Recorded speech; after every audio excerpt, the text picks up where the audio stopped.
Bienvenidos amigos a un nuevo programa de En Perspectiva. Hoy tenemos una invitada muy joven que se llama Beatriz Fra Amores y la invitamos, además de porque es enfermera, que está trabajando como enfermera, porque ha hecho un máster muy interesante en bioética en la Universidad de Ávila y ha hecho un trabajo de fin de máster que nos parece muy interesante para que comparta con nosotros, que habla sobre el vínculo entre la maternidad y la feminidad desde la antropología cristiana. Bueno, pues Beatriz, bienvenida a nuestro programa. ¿Cómo estás? Muchas gracias. Pues muy bien, muy contenta de estar con vosotras.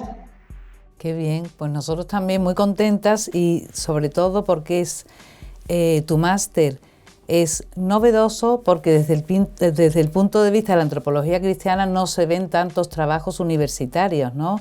Quizá porque la corriente es contraria. Entonces, ¿cómo es que te decidiste a este trabajo y cómo fue el proceso de llevarlo a cabo? Porque eso, con ese título no sería tan fácil. ¿Dónde hacerlo? ¿Cómo desarrollarlo? ¿Buscar a quién? ¿No? ¿Cómo fue todo? Bueno, pues yo desde siempre me ha interesado muchísimo la antropología, también por eso fue una de las razones por las que quise hacer este máster, que es en una universidad católica, gracias a Dios, y por lo tanto la formación que nos dan es siempre una antropología en base a la verdad, en base a la moral católica, pero en base a la verdad sobre todo.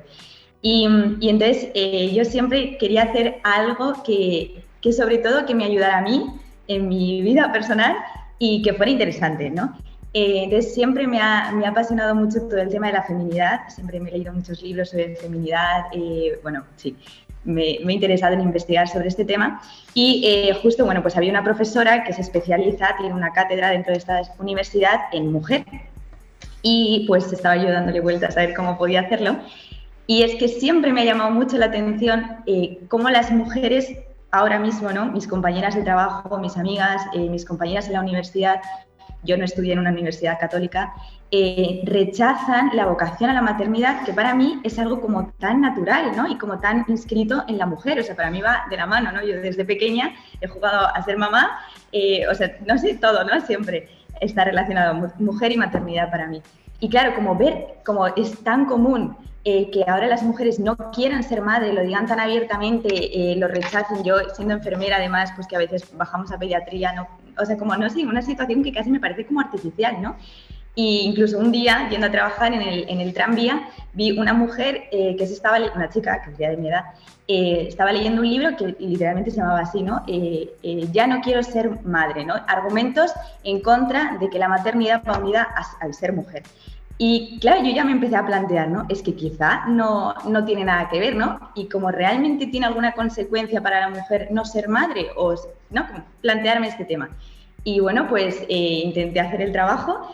Mi profesora me ayudó muchísimo, gracias a Dios hay grandes escritores sobre este tema.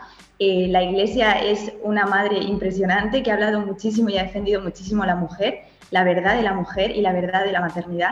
Entonces ha sido apasionante, la verdad, la verdad que sí. Beatriz, entonces todo lo que has aprendido teóricamente, ¿no? de todos los especialistas en maternidad, ¿a ti luego como persona te ha ayudado? ¿Te ha aportado para tu vida práctica? La verdad que es impresionante hasta qué punto me ha ayudado. Incluso como católica me ayuda muchísimo el modo de entenderme, de entender a la mujer, pero también mi propia experiencia. E incluso me ha cambiado la forma en la que rezo, y lo digo en serio. Todo lo que he entendido del origen y del fin de la mujer, pues ha cambiado, ¿no? Mi relación con Dios. Y luego, pues evidentemente, en el trato con el resto de personas, tanto las personas que viven conmigo, que las tengo fritas con ese tema, porque como es tan apasionante lo voy contando, ¿no? Y veo en sus caras que les interesa y que les ayuda, como también en compañeras de trabajo, ¿no? Que quizá pues están, o sea, sobre todo también esto es lo que me llamaba la atención, ¿no? Como la frustración de estas mujeres que no quieren ser madre y que ponen a lo mejor toda su realización en el trabajo Y claro, es que las ves frustradas, las ves tristes, las ves que no consiguen esa realización a la que están llamadas, esa vida plena a la que están llamadas, ¿no? Entonces, pues, por ejemplo, se me ocurre la última semana, ¿no? Pues una chica que estaba en el trabajo muy contenta, pero que le sale la oportunidad, su novio vive en otro sitio, ¿no? De casarse, de formar una familia, de irse a vivir, y decía, es que dejar el trabajo, no sé cuántos, y yo le decía, pues es que claro, es que el trabajo no es lo primero en tu vida, ¿no? Es que tú tienes una vocación mucho más grande, y fíjate que ser enfermera es algo muy grande, ¿no? Pero hay algo mucho más grande, ¿no? Entonces, sí, para entender, para lo que decía, ¿no? Para saber encauzar muchas de las experiencias que tienen mis compañeras de trabajo. Es cierto que desgraciadamente tampoco puedes plantearlo como así, ¿no? En plan, no, es que tienes que ser madre. Tampoco es así, ¿no? Porque yo en el trabajo hablo también de muchos tipos de maternidad, cuando la maternidad física no es posible, ¿no? Pero sí me ha ayudado, la verdad que sí. Y luego una cosa muy bonita que me pasaba también es que porque para hacer el trabajo no solo hablaba de lo que la moral católica o la verdad de la persona desde una perspectiva católica se entiende, ¿no? Sino que también he hecho un poco un estudio de lo que dice el feminismo y de lo que las distintas ideologías que se viven hoy en día y que entienden la mujer y la maternidad, ¿no? Y era impresionante porque yo leía estos documentos y estos textos que no tienen ninguna base sólida porque como rechazan lo que es la persona, es todo como unos conceptos líquidos, ambiguos, ¿no? Entonces, eso dejaba como en tu corazón un vacío y como una insatisfacción muy grande. Incluso pues todo el feminismo con la lucha contra el hombre es como muy violento y muy agresivo y como en mí provocaba esos sentimientos, ¿no? Sin embargo, cuando yo leía pues eso, ¿no? El Magisterio de la Iglesia Católica, distintas autoras, Edith Stein, es que como de verdad es que te emociona, o sea, agranda tu alma muchísimo y dices, es que esto tiene que ser la verdad, es que incluso mi corazón lo reconoce como la verdad, ¿no? Entonces eso ha sido precioso, la verdad. Oye, has dicho que te había ayudado. ¿Por qué? Hombre, no vas a explicar la tesis entera, pero bueno, ¿cuáles han sido las razones que tú creas que cambiaban tu perspectiva anterior a la de ahora? Pues sobre todo profundizar en la idea de que la mujer al final ha sido creada como una ayuda adecuada para el varón, ¿no? Y esto es importante explicar que no es una ayuda en el ámbito del obrar, ¿no? No es una ayuda instrumental, una esclava del varón que tiene que estar todo el día, no, sino es una ayuda en el ser, ¿no? Esto es muy bonito como lo explica Juan Pablo II, entre otros. Y entonces, como tu vida, tú has sido creada para otro, o sea, tu fin es la comunión de personas, pero tu origen también es la comunión de personas porque es Dios Trinidad, ¿no? O sea, has sido creada desde el amor y para el amor, ¿no? Y esto es precioso. Entonces, como intentar caer en la cuenta y profundizar en esta idea frente a este egoísmo y este individualismo que yo reconozco que también lo tenemos, ¿no? Que es una herida que tenemos ahí en el corazón tan grande, pues me ayuda mucho, ¿no? Me ayuda como a recogerme, a entender que sí, como que no tengo que buscar una realización exterior, sino que más bien la vocación de la mujer es algo más interior, ¿no? O sea, como no poner todos mis esfuerzos en ser la mejor, sino precisamente en escuchar, en acoger al otro, en engendrar vida en el otro, que tiene mucho más que ver con simplemente reproducirte, sino engendrar vida en el otro, en el amor, ¿no? Juan Pablo II dice que la vocación de la mujer y su dignidad es el amor, precisamente, ¿no? Entonces, como te cambia mucho el paradigma, no sé si se entiende, porque como yo ya llevo tanto tiempo trabajando con esto, me parece como muy natural, pero no sé si se entiende. Que es como... Vea, es que nos interesa muchísimo esto que nos estás contando. Entonces, en tu proyecto también te habrá aclarado cosas de la actualidad, ¿no? Que tú te preguntabas, habías dicho. Entonces, ¿qué nos dirías del rechazo ese del que tú hablas a la maternidad por parte de la mujer y ese feminismo exacerbado, agresivo, que no tiene nada que ver con lo que tú estás hablando? No. Bueno, son dos cosas, ¿no? Por un lado, yo creo que, bueno, el rechazo a la maternidad, al final, una de las consecuencias a la que llego en el trabajo, ¿no? Se dan por dos razones. Es cierto que la influencia del feminismo exacerbado que dices tú, ¿no? Es evidente, ¿no? De la ideología de género también y del individualismo, evidentemente, ¿no?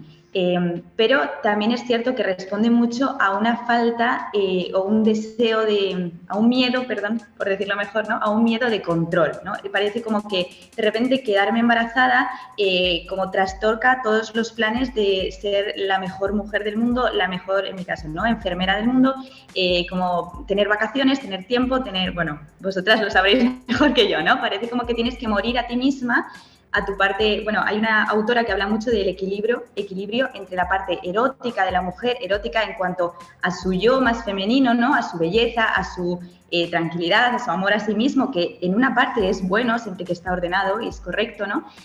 Pues como que parece que hay una división entre esa parte erótica y la parte materna que también está presente en el cuerpo y en el alma de la mujer, ¿no? Pero no es así. Precisamente la maternidad lo que ayuda es a unir estas dos realidades y a ordenarlas y a equilibrarlas, ¿no? Y ahí está la liberación de la mujer y la felicidad de la mujer, ¿no?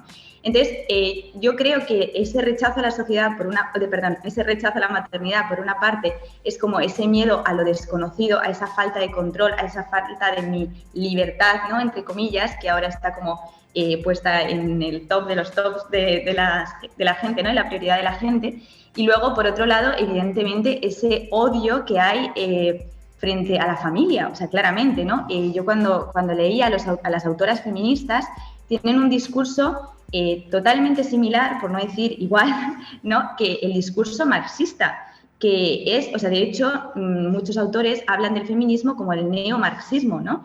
Y se habla de que el feminismo solo se va a conseguir, un verdadero feminismo solo se va a conseguir en un Estado comunista. Y el comunismo, si tú te lees el manifiesto comunista, va en contra de la familia, claramente, ¿no? Y no solo en contra de la familia, sino que en el manifiesto marxista de Karl Marx, él dice claramente que la mujer es simplemente un material más, un instrumento más en la cadena de trabajo. O sea, no hay como una base antropológica de exaltación de la mujer, de la exaltación de la persona detrás del feminismo, ¿no? Es solo un utilitarismo absurdo, es una exaltación de la libertad, del sentimiento, ¿no? Eso también con la revolución sexual, de tal manera que hay como una desorientación tan grande en la sociedad acerca de lo que la mujer es, de lo que es la persona, de lo que es el varón también, ¿no? Que esta crisis también ha provocado este rechazo a la maternidad, porque ahora mismo no se entiende lo que es la maternidad, no se entiende lo que es ser madre, solo lo vemos, pues eso, como una pérdida de libertad, como una pérdida de realización, pero eso no es así, ¿no? Eso no es así. Y también es en base, por lo que digo, es como un círculo vicioso, porque no hay una verdadera concepción de lo que es la persona humana y no hay una base sólida sobre lo que es la mujer, ¿no? No sé si se entiende bien esto.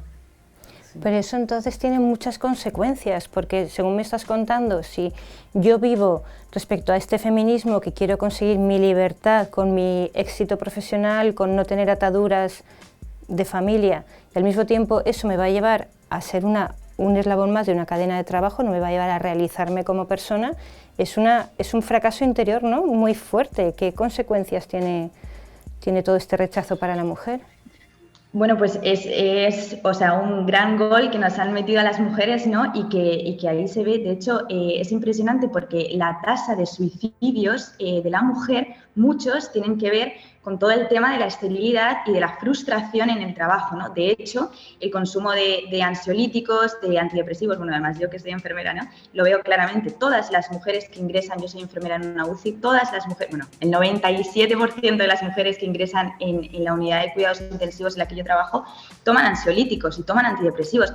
Y el consumo es 2 veces superior en mujeres que en hombres, ¿no?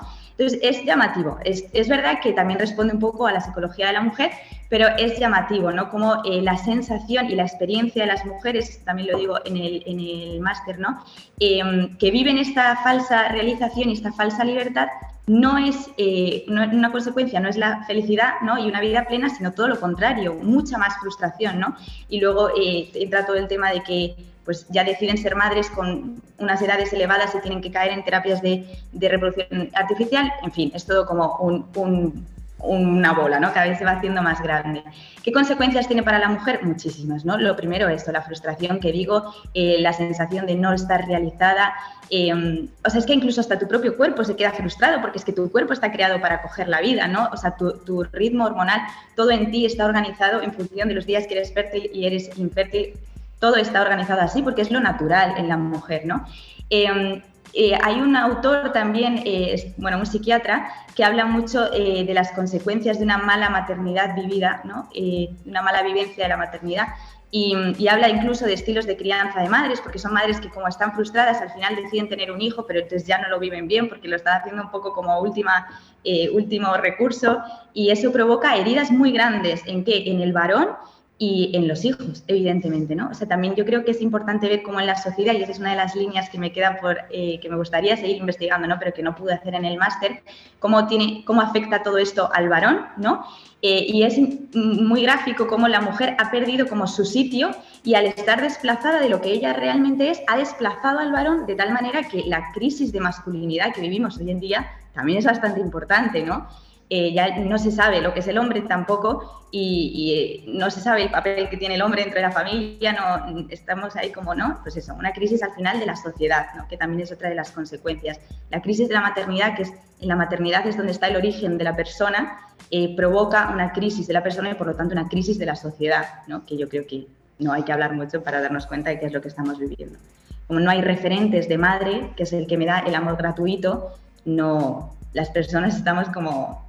no sabemos dónde estamos, ¿no? Con una gran desorientación. No sé si qué curioso lo que influye en la sociedad, porque tal como tú lo has descrito y con el estudio que has hecho, se ve claramente lo importantísima que es la maternidad para la mujer y el enfoque para amar, ¿no?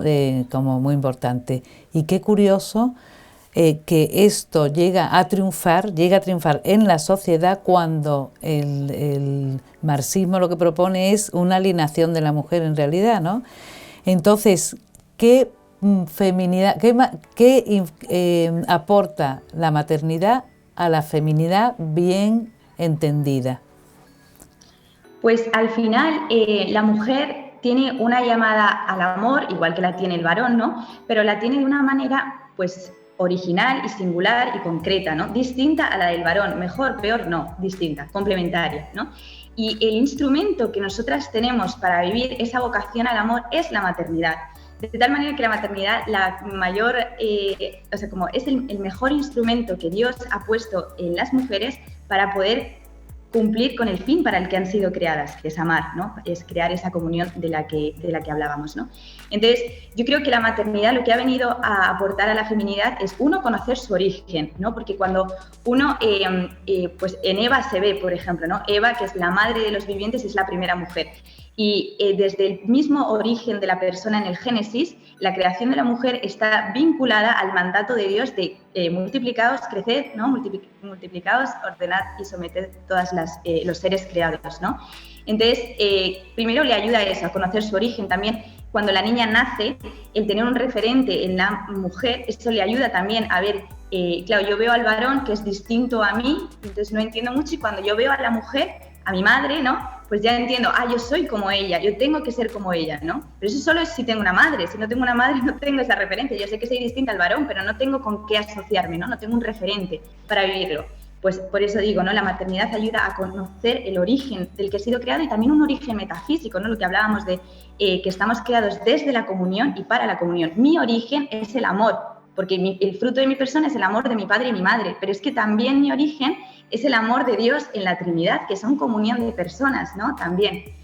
Y todo esto, pues es una gran ayuda a la maternidad, pero también me ayuda a conocer mi fin, ¿no? Pues lo que decía, como que yo tengo que dar mi vida, yo tengo que acoger la vida, y mi cuerpo está creado para eso, para acoger, y no solo una vida, como decía antes, humana, una vida física, sino que yo también como mujer tengo que crear vida allá donde está, y tengo que intentar elevar al hombre a la vida con mayúsculas, ¿no? Eso se ve mucho en la maternidad espiritual, ¿no? Las mujeres consagradas que rechazan, pero no rechazan, sino como que ofrecen esa maternidad física, pero tienen que vivir también una maternidad espiritual, y su misión es engendrar la vida de Cristo en las almas, ¿no? La vida con mayúscula en las almas, una misión preciosa.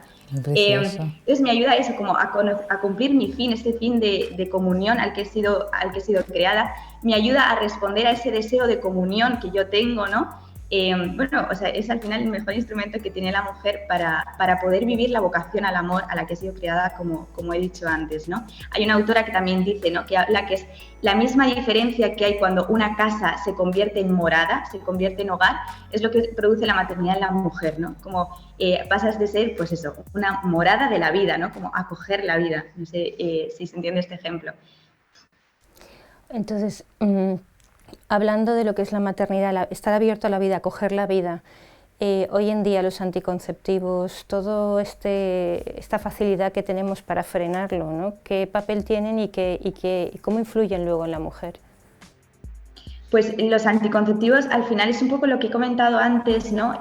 Bueno, los anticonceptivos, todo esto viene en el 1968, la revolución sexual global, ¿no?, que es lo que da una fuerza muy grande al feminismo moderno, porque el feminismo en su origen era una cosa más o menos buena. De hecho hay santas, ¿no?, que siguieron un feminismo bueno en cuanto, pues, al derecho de la mujer a la educación, al acceso al trabajo, todo esto, ¿no? Pero en el 68, ya cuando todo se empieza a poner un poco así, ponen en el centro de la lucha de la mujer la liberación sexual, porque se entiende que la mujer y el varón están en una desigualdad porque los hombres no viven las consecuencias de la sexualidad, que sería el embarazo, ¿no? Entonces, la manera de igualar al hombre y a la mujer es crear anticonceptivos para que la mujer pueda disfrutar libremente de la sexualidad, ¿no? Para que veáis cómo todo está totalmente distorsionado. Entonces, ¿qué pasa? Pues que los anticonceptivos vienen a hablar un poco de esa disociación que decía antes entre la parte erótica y la parte materna de la mujer, ¿no? Pues ese correcto amor a sí misma, que es necesario en la mujer y que tiene que estar ordenado, y que si no está ordenado, pues se producen también heridas grandes, tanto en ella, como decía antes, como en los hijos. Pues ese equilibrio entre la parte erótica y la parte materna, ¿no?, esa capacidad de engendrar vida, de acoger, de ese amor gratuito, con los anticonceptivos se disocia, ¿no?, de tal manera que la mujer, que es una única persona, está disociando en su cuerpo como dos facultades intrínsecas a ellas y que además rompen completamente su capacidad de amar, que es lo más sagrado que ella tiene, ¿no? Además que es un acto totalmente inmaduro, ¿no?, porque yo creo que la madurez precisamente es aceptar con responsabilidad las consecuencias de tu acto, ¿no? Pues tú no puedes decir que eres una mujer madura realizada cuando no estás asumiendo las responsabilidades que tiene tu acto y estás viviendo una sexualidad falsa, porque estás bloqueando una de tus dimensiones más fundamentales, que es tu capacidad de ser madre cuando te estás entregando, ¿no? Entonces, sin duda, es como una cosa casi diabólica y sobre todo que está haciendo mucho daño a las mujeres, mucho daño a las mujeres, ¿no? Desde luego ha sido precioso la respuesta que diste antes de la feminidad en las personas estériles o religiosas, que a mí me ha encantado, porque la verdad que no ha sido un descubrimiento, es un enfoque precioso. Entonces, para los jóvenes hoy día que están dentro de este ambiente, porque lo que ese lenguaje, ¿tú crees que se te entiende hoy día? O sea, cuando ellos quieren estar liberados, y esa liberación sexual es porque yo igual que el hombre, es decir, ellos están con todas y yo qué pasa, que no puedo, tenemos que ser igual, y eso es lo que promueven las feministas, y yo soy dueña de mi cuerpo y yo, o sea, egoísmo. Entonces, ¿qué decirle a los jóvenes? ¿Tú crees que estas cosas les convencen, que sirven para personas que no tengan la fe, que no sean cristianos? Bueno, espero que sí. Espero que sí, ¿no? Hombre, evidentemente yo creo que es una lucha difícil y una lucha a largo tiempo, ¿no? Pero yo les animaría, siempre lo digo, ¿no?, a que sean valientes. O sea, yo creo que lo que os decía cuando yo estaba estudiando todo esto, el corazón del hombre está creado para la verdad, y la verdad en el amor. O sea, quiero decir que al final yo no estoy hablando en mi trabajo, y todos estos autores, Juan Pablo II, tantos autores que hay sobre estos temas, no hablan de una cosa como elevadísima y que no tiene nada que ver con el hombre. Es que estamos hablando de lo más propio del ser humano, ¿no?, que es su capacidad de amar, de su vocación humana, ¿no? Entonces, que evidentemente está relacionada con tu vocación más sobrenatural, pero es algo como tan humano y tan propio del hombre, que yo creo que cuando un joven es valiente y se atreve a buscar la verdad y a plantearse todo esto, aunque le suene un lenguaje sino su corazón de verdad. Es que a mí me ha pasado, ¿no? Es que lo reconoces como lo verdadero y reconoces que tienes que ser valiente, porque es cierto que tienes que ser valiente, pero que merece la pena, ¿no? Entonces yo a un joven le animaría así como que no te conformes con lo primero que te vendan, que además tu experiencia es que es frustrante y que no lo consigues y que por ti mismo no consigues esa liberación y que eres esclavo realmente de tu vida sexual, de tus pasiones, que te sientes totalmente roto por dentro porque no tienes una integridad, no tienes una unidad a la que estás llamada, ¿no? También.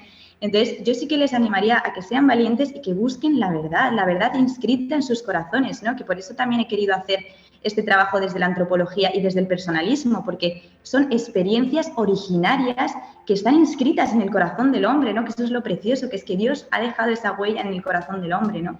Y es que te cambia la vida, o sea, es que vivir... O sea, yo siempre digo que la afectividad y el amor es algo que, vivido bien, te eleva muchísimo, pero cuando lo vives mal te destroza, ¿no? Te destroza. Entonces, sí, yo creo que sí, que hay que intentarlo, ¿no? Y que los jóvenes de verdad lo reconocen. Si quieren reconocerlo, lo reconocen. Pues me encanta. Tú, en tu trabajo, por ejemplo, ¿cómo las enfermeras en ese mundo entienden lo que tu perspectiva, tu punto de vista, enriquecedor para nosotros, pero te llegan a entender? Es complicado, no voy a decir ahora, sí, todo maravilloso, no, es muy complicado porque no interesa realmente, ¿no? Y mis compañeras de trabajo, que son majísimas y muy buenas todas, pues todas son muy jóvenes también, entonces, bueno, están ahora en el momento de no quiero pensar, ¿no? Que yo creo que pasa mucho esto, ¿no? Mucha gente, no quiero pensar y mira, me da igual, yo ahora mismo lo que toca es lo que toca y ya está, ¿no? Pero sí es cierto que, fíjate, yo muchas veces tampoco hablo de mi vida personal, otras veces sí, cuando se da, ¿no? Pero ellas reconocen en ti algo diferente, ¿no? Y luego te preguntan, o como, sí, hay veces que hay gente que te dice, no, es que tú eres muy inocente, eres muy ingenua, es que, claro, cuando, gracias a Dios, ¿no? Pues también me alegra haber hecho este máster, cuando yo les hablo y, oye, no, es que no es una tontería que me ha venido a mí por mi inocencia, es que yo lo he estudiado, es que hay argumentos, es que son cosas de peso, pues ya se quedan como más impresionadas, ¿no? Pero sí que la gente lo reconoce y te preguntan, y quizá no en grupo grande y tal, pero de verdad que sí, que se reconoce y se... como no voy a decir que me tengan envidia a mí porque soy perfecta, pero sí como que tienen una búsqueda de un amor sano, no sé, quizás así se entiende mejor, ¿no? Entonces, bueno, sí, es divertido, la verdad, es muy divertido. Y al final, pobres, ¿no? O sea, es una pena. También yo quise hacer esto un poco por ayudar porque son esclavos de esta sociedad y como te destroza, de verdad, ¿no? Yo luego no sé si tú has tenido la experiencia, pero a mí me ha pasado mucho cuando mis hijos eran pequeños, que eran 5 niños muy seguidos, que la gente se metía mucho conmigo por la calle, muchísimo. Me han dicho de todo, pero si no te enfadabas y te ponías a hablar con ellos, al cabo de la conversación te decían, es que me das envidia. Se me ha pasado muchas veces, es lo que tú dices, al final, en la vida real es verdad que es una esclavitud, entre comillas, tener mucho niño, estar abierto a la vida, porque es que estás 24 horas, o sea, on. Pero es lo que llena el corazón. O sea, luego al final todo el mundo yo solo he tenido uno porque mi marido, yo me hubiera gustado tener otro. ¿Cuánta gente después de haberme dicho barbaridades, porque me decían barbaridades sin ninguna vergüenza?